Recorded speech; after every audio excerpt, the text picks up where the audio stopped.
about education, employment, family, civics. All that was in their mind, they want money and they want gun. I left that experience determined that I must do something about the crime in the country. It's a different feel coming back today. People are happier, the mood is lighter, and I don't see one young man that is screwing up in face, that is under the influence of the gang culture. We did two things.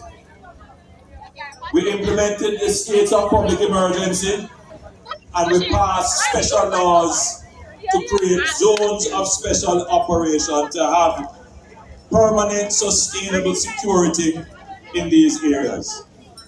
Not to abuse citizens, not to harass citizens, not to take away the rights and freedoms of citizens, but to give every citizen the ability to live in peace.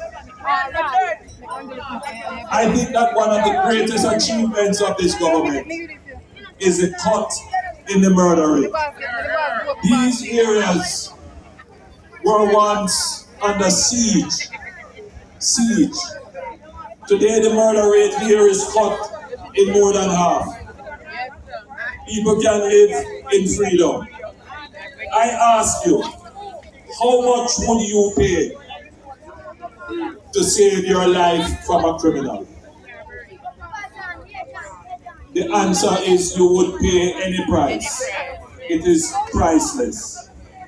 What we have achieved here is priceless. And I ask you, the citizens, the residents of these communities, to ensure that what we have achieved is never destroyed.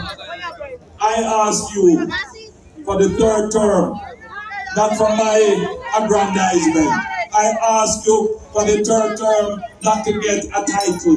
I ask you for the third term not because I think I'm entitled. I ask you for the third term to allow me to continue the mission of moving Jamaica to peace so that you can have prosperity in peace.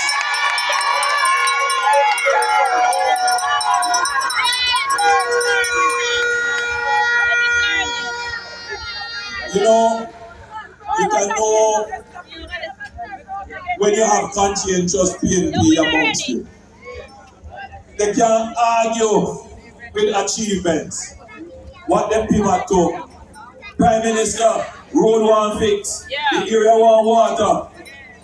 And my answer is, I am responsible for the road and water, but I did not create the problem with road and water. That existed before I became Prime Minister. And I am the Prime Minister that has created the possibility, the opportunity for those issues to be addressed.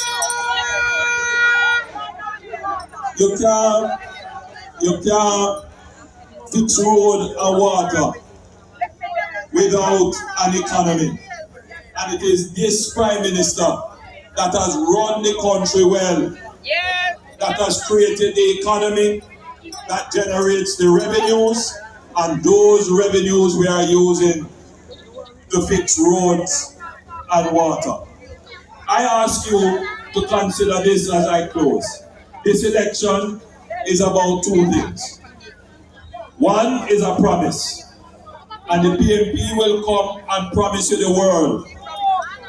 They will tell you, they will give you a horse that can fly. The other thing is performance.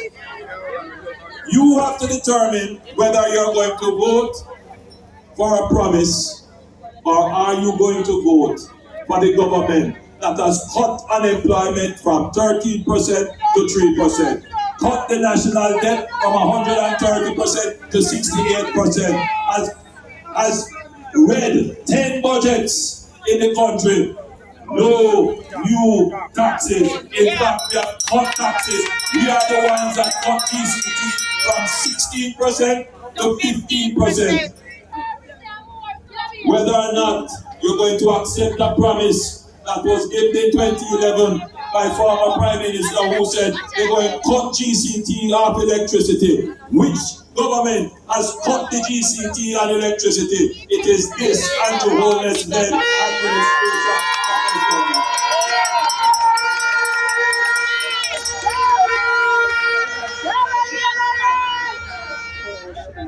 The big one is poverty. We have cut poverty in half. And finally, as I stand here today, for the first time in over 30 years, murders will go below 1,000.